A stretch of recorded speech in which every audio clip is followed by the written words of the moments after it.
शहर की ताज़ा तरीन व खास खबरों के लिए अमरावती मंडल न्यूज़ चैनल को सब्सक्राइब करें तथा बेल आइकन को जरूर दबाएं।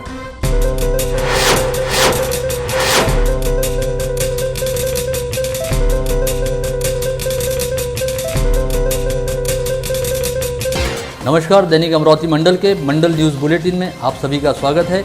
आइए पेश करते हैं आज की कुछ खास खबरें। 5 माह चले लॉकडाउन के बाद अनलॉक की प्रक्रिया को अब और अधिक आगे बढ़ाते हुए जिलाधीश शैलेश नवाल ने अमरावती जिले में सभी व्यावसायिक प्रतिष्ठानों को अब रोजाना सुबह 7 बजे से रात 9 बजे तक खुले रहने की अनुमति प्रदान की है। साथ ही सभी तरह के होटलों व लॉज को उनकी 100% क्षमता के साथ पूरी तरह से खुलने की अनुमति दी है। जिलाधीश द्वारा जारी यह आदेश 2 सितंबर से लागू होगा तथा आगामी 30 सितंबर तक लागू रहेगा। इससे पहले कोरोना के चलते लॉकडाउन व रात्रिकालीन कर्फ्यू को लेकर जारी आदेश की अवधि 31 अगस्त की रात 12 बजे खत्म हुई। वहीं अंशतः लॉकडाउन व रात्रिकालीन कर्फ्यू को लेकर सरकार द्वारा आगामी 30 सितंबर की रात 12 बजे तक आदेश को आगे बढ़ाने का निर्णय लिया गया, जिसके चलते जिलाधीश शैलेश नवाल ने इस संदर्भ में एक नया आदेश पत्र जारी किया है, जिसमें साफ तौर पर कहा गया है कि अब रात्रिकालीन कर्फ्यू रोजाना रात 9 बजे से प्रातः 7 बजे तक लागू रहेगा, जिसका सीधा मतलब है कि शहर में अब सभी व्यापारिक प्रतिष्ठान रोजाना सुबह 7 बजे से रात 9 बजे तक खुले रह सकेंगे। वहीं इस आदेश में यह भी कहा गया है कि आगामी 2 सितंबर से सभी तरह के होटल व लॉज को उनकी 100% क्षमता के साथ शुरू रहने की अनुमति दी जाएगी। जिलाधीश नवाल द्वारा जारी इस आदेश के चलते अब अमरावती शहर से जिले में रोजाना शाम के समय काफ़ी रौनक व भीड़भाड़ वाला माहौल दिखाई देना तय है। पहले की तरह रात 9 साढ़े 9 बजे तक सभी व्यापारिक क्षेत्रों में चहल पहल दिखाई देगी। गत रोज वंचित बहुजन आघाड़ी के नेता प्रकाश आंबेडकर द्वारा राज्य में मंदिरों को खोले जाने की मांग को लेकर किए गए आंदोलन पश्चात मुख्यमंत्री उद्धव ठाकरे ने आगामी 7 दिनों के भीतर राज्य में मंदिरों को खोलने के संदर्भ में निर्णय लेने का आश्वासन दिया था। साथ ही इस आंदोलन के चलते विगत 5 माह से बंद पड़े विट्ठल रुक्मिणी मंदिर को गत रोज कुछ समय के लिए खोला गया था और प्रकाश आंबेडकर सहित 15 लोगों ने विट्ठल रुक्मिणी के दर्शन लिए थे। लेकिन इस आंदोलन के दूसरे ही दिन विट्ठल रुक्मिणी मंदिर समिति ने कोरोना संक्रमण के खतरे को देखते हुए आगामी 30 सितंबर तक इस मंदिर को बंद रखने का निर्णय लिया है और कहा है कि इस दौरान सभी पर्व व त्योहारों को उत्सव परंपरा अनुसार बेहद सामान्य ढंग से मनाया जाएगा, लेकिन इस दौरान मंदिर आम श्रद्धालुओं के लिए पूरी तरह से बंद रहेगा। अमूमन महत्वपूर्ण व अति महत्वपूर्ण व्यक्तियों को गृह विभाग की अनुशंसा पर पुलिस सुरक्षा का दायरा प्रदान किया जाता है। साथ ही कुछ पदों के साथ पुलिस सुरक्षा की सुविधा अनिवार्य तौर पर जुड़ी रहती है। वहीं कई लोग बाग अपने निजी सुरक्षा कारणों के चलते भी अपने साथ वर्दीधारी सुरक्षा रक्षक रखते हैं। इस संदर्भ में स्थानीय स्तर पर दैनिक अमरावती मंडल द्वारा की गई पड़ताल में पता चला है कि अमरावती शहर से जिले में किसी भी व्यक्ति को इस समय निजी कारणों के चलते पुलिस सुरक्षा प्रदान नहीं की गई है। वहीं शहर से जिले के कुछ अति विशिष्ट सम्मानित हमेशा ही सशस्त्र पुलिस सुरक्षा के साये में रहते हैं। जानकारी के मुताबिक राज्य की कैबिनेट मंत्री व जिला पालक मंत्री यशोमती ठाकुर तथा राज्य मंत्री बच्चू कडू को मंत्री पद पर रहने के चलते 24 घंटे सशस्त्र अंगरक्षक प्रदान किया गया है और एक स्टेनगनधारी पुलिसकर्मी पूरा समय साये की तरह इन मंत्रियों के साथ तैनात रहता है। वहीं इन दोनों मंत्रियों के घर पर 24 घंटे पुलिस बंदोबस्त तैनात रहता है और ये दोनों मंत्री जब भी किसी कार्यक्रम में जाते हैं तो उनके वाहनों के साथ पुलिस कॉन्वॉय द्वारा एस्कॉर्टिंग की जाती है। इस कॉन्वॉय में 5 से 7 सशस्त्र पुलिसकर्मी तैनात रहते हैं। इसके अलावा संभागीय आयुक्त पीयूष सिंह व जिलाधीश शैलेश नवाल को सशस्त्र अंगरक्षक की सुविधा प्रदान करने के साथ ही इन दोनों अधिकारियों के सरकारी आवासों पर भी पूरा समय पुलिस बंदोबस्त तैनात रहता है। वहीं मनपा आयुक्त प्रशांत रोड़े, जिला परिषद सीईओ अमोल येडगे व जिले की प्रमुख न्यायाधीश उर्मिला जोशी फाल्के के साथ पूरा समय सशस्त्र अंगरक्षक की तैनाती रहती है।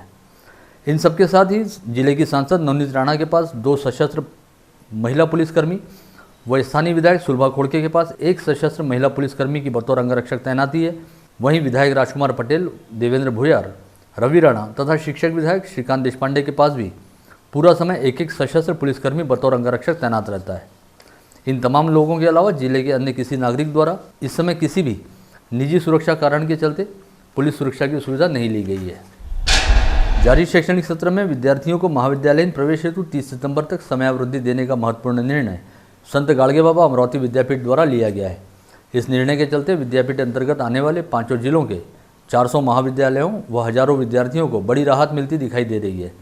इस विषय को लेकर विद्यापीठ व्यवस्थापन परिषद की बैठक में चर्चा होने के बाद कुलगुरु डॉक्टर मुरलीधर चांदेकर ने महाविद्यालयीन प्रवेश प्रक्रिया को 30 सितंबर तक आगे बढ़ाने के निर्णय को मान्यता प्रदान की। स्थानीय मनपा कार्यक्षेत्र अंतर्गत वर्ष 2012-2013 में एक सर्वे किया गया था और उस समय अमरावती मनपा क्षेत्र में कुल 26,200 छोटे बड़े व्यावसायिक आस्थापना गिने गए थे। उस समय एक अभियान चलाए जाने के बाद मात्र 9,000 प्रतिष्ठानों द्वारा बाजार परवाना का लाइसेंस निकाला गया था और शेष व्यवसायियों और प्रतिष्ठान संचालकों ने अमरावती मनपा द्वारा दी जाने वाली इस महत्वपूर्ण अनुमति की अनदेखी की थी। वहीं इन 7 वर्षों के दौरान अमरावती शहर में जहां एक और 10,000 नए व्यावसायिक प्रतिष्ठान व आस्थापनाओं की शुरुआत हुई, वहीं दूसरी ओर पुराने लाइसेंस धारकों में से अधिकांश ने अपने लाइसेंसों का नूतनीकरण ही नहीं कराया।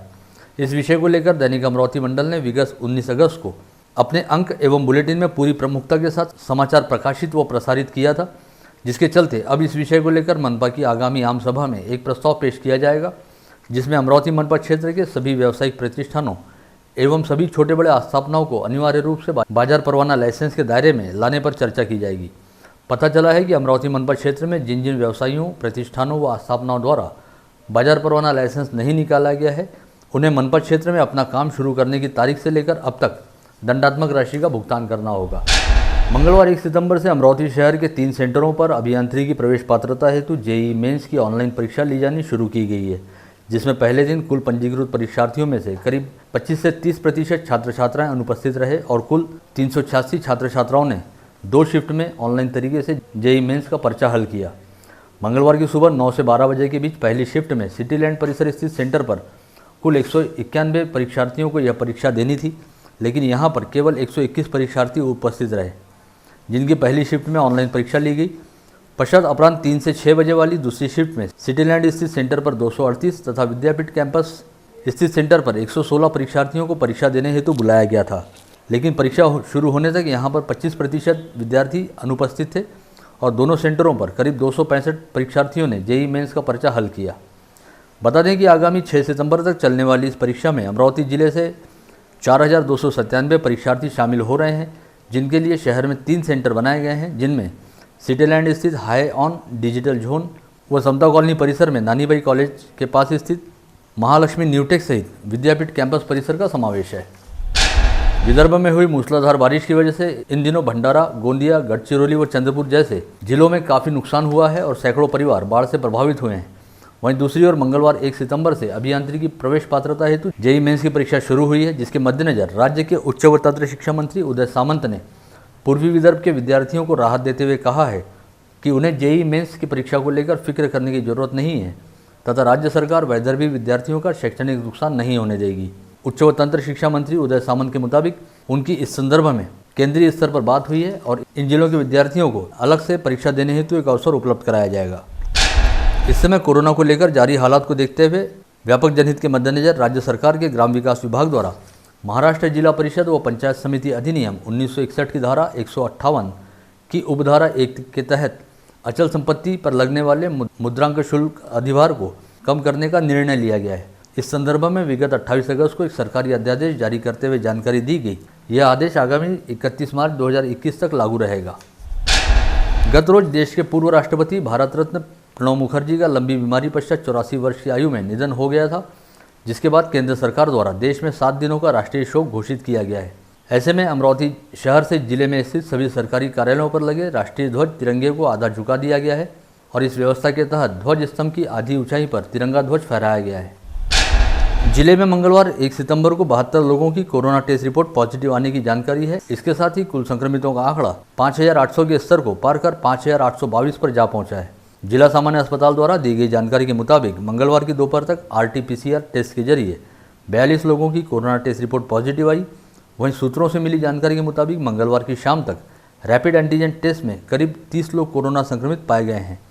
ऐसे में अब अमरावती में कुल संक्रमितों का आंकड़ा बढ़कर 5,822 पर जा पहुंचा है। जिले के परतवाड़ा शहर स्थित गुजरी बाजार में लक्ष्मी साइकिल स्टोर नामक प्रतिष्ठान की 4 मंजिला इमारत में आग लगने से यहां काफ़ी नुकसान हुआ। लक्ष्मी साइकिल स्टोर में तड़के करीब 4 से 4:30 बजे के आसपास आग लगी, जिसकी जानकारी प्रतिष्ठान के संचालक मोतीराम रोचरम को उनके पड़ोस में रहने वाले लोगों द्वारा दी गई। वहीं इस अग्निकांड की जानकारी मिलते ही दमकल दस्ता तुरंत मौके पर पहुंचा और आग को बुझाने का काम शुरू किया गया। इस आग में लाखों रुपये का नुकसान होने का अनुमान लगाया जा रहा है। पुलिस द्वारा प्राथमिकी दर्ज कर मामले की जांच की जा रही है। शहर के गाड़गेनगर, नागपुरी गेट व सिटी कोतवाली पुलिस थाना क्षेत्र के अलावा ग्रामीण क्षेत्र के सिरजगांव कस्बा पुलिस थाना क्षेत्र में बीती रात 5 स्थानों पर चोरी की घटनाएं उजागर हुई। मिली जानकारी के मुताबिक मार्डी रोड स्थित संत गाड़गे बाबा कॉलोनी निवासी पंडित ज्योतिराम मोरे के यहाँ से अज्ञात चोरों ने 15,000 रुपये कीमत की वॉशिंग मशीन चुरा ली। इसी तरह मोटरसाइकिल पर आए एक युवक ने महिला के गले पर झपट्टा मारकर 1,20,000 रुपये का कीमती मंगलसूत्र लूट लिया। वहीं नागपुर गेट पुलिस थाना क्षेत्र के मौलाना आजाद कॉलोनी निवासी इदरिस खान अताउल्ला खान के घर में एक अज्ञात चोर ने घुसकर अलमारी में रखे 22,000 रुपये का माल चुरा लिया। वहीं सिटी कोतवाली पुलिस थाने में एक महिला ने शिकायत दी कि एक पर्स में 30,000 रुपये के गहने रखे थे, जिसे किसी अज्ञात व्यक्ति ने चुरा लिया। इसके अलावा शिरजगांव कस्बा के लाखनवाड़ी स्थित खेत में करजगांव निवासी संदीप दादाराव सोनार की मिल्कियत वाले 15,000 रुपये कीमत के 3 सागौन पेड़ों को अज्ञात चोरों ने चुरा लिया है। इन सभी मामलों में पुलिस ने अपराध दर्ज कर अज्ञात चोरों की तलाश शुरू की है। धारणी के पास स्थित सावरिया ढाकना गांव निवासी राजू येवले जंगल में चोरी छिपे तरीके से अपनी भैंस को चरा रहा था, जिसके चलते वन विभाग द्वारा उसकी भैंसों को जब्त किया गया। साथ ही STPF के जवानों ने इस पशुपालक की जमकर पिटाई की। इस मामले को लेकर क्षेत्र के विधायक राजकुमार पटेल ने चेतावनी देते हुए कहा है कि वन विभाग पशुपालक को तुरंत उसकी भैंस लौटा दे, बल्कि ऐसे मामलों में पशुपालकों पर वन विभाग द्वारा जुर्माना लगाया जा सकता है। लेकिन किसी के भी पालतू पशुओं को जब्त करना और पशुपालकों के साथ मारपीट करना एक अन्यायकारक कार्रवाई है। यदि वन विभाग उनकी बात नहीं मानता है तो इस मामले को लेकर वे अपना अगला कदम उठाएंगे। स्थानीय सिटी कोतवाली पुलिस थाना क्षेत्र के वालकट कंपाउंड परिसर निवासी एक महिला को फ्लैट स्कीम के नाम पर 8 लाख रुपए से ठग लिए जाने की घटना उजागर हुई है। इस महिला ने पुलिस में दी गई अपनी शिकायत में कहा है कि गौरव सुरेश राव अर्डक, नीलेश रमेश राव ठाकरे, विजय पेडेकर व पवन कृष्णराव शेंडे नामक आरोपियों ने उसे फ्लैट स्कीम के अंतर्गत फ्लैट उपलब्ध कराने का झांसा देते हुए उससे 8 लाख रुपए ऐंठ लिए, लेकिन उसे फ्लैट उपलब्ध नहीं कराया।